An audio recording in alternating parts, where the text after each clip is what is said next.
ভেবে দেখুন তো সেদিনের কথা। হঠাৎই করোনার খবর এসে সকলকে স্তম্ভিত করে দিয়েছিল। চারিদিকে আতঙ্ক আর আতঙ্ক। এর বাড়ি ও আসে না, ওর বাড়ি এ যায় না, আপন লোক যেন সব দূরের। তখন তড়িঘড়ি বাড়ি বাড়ি কে যাবে? তরাত উত্তর, অঙ্গনারী কর্মী, আশা কর্মী।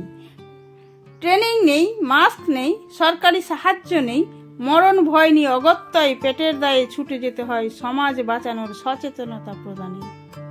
সবার মনে যখন একটাই প্রশ্ন, দেশের লোক বাঁচবে কিনা, তখনই প্রথমেই মনে পড়েছিল পুলিশ আর আশাকর্মী, অঙ্গনারী কর্মীদের।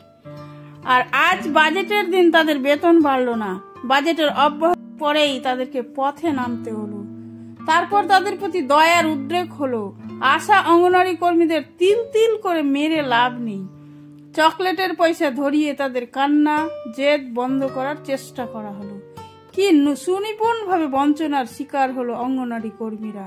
কেন্দ্র ও রাজ্যের যৌথ উদ্যোগে পরিচালিত অঙ্গনারী কেন্দ্র ইতিপূর্বেও বেতন বেড়েছে। রাজ্য কম দিয়েছে তো কেন্দ্র বেশি বেতন বাড়িয়ে সামঞ্জস্য এনেছে। আবার কেন্দ্র কম বেতন বাড়িয়েছে, তখন রাজ্য সামঞ্জস্য এনেছে। আজ কেন্দ্র নিজের ঘাড় থেকে সরিয়ে রাজ্যের ঘাড়ে ফেলে আশানুরূপ বেতন বৃদ্ধির প্রক্রিয়াটাকে ছুঁড়ে ফেলেছে। এটার কারণ কি অঙ্গনারী কর্মীদের ভয়াবহ আন্দোলন?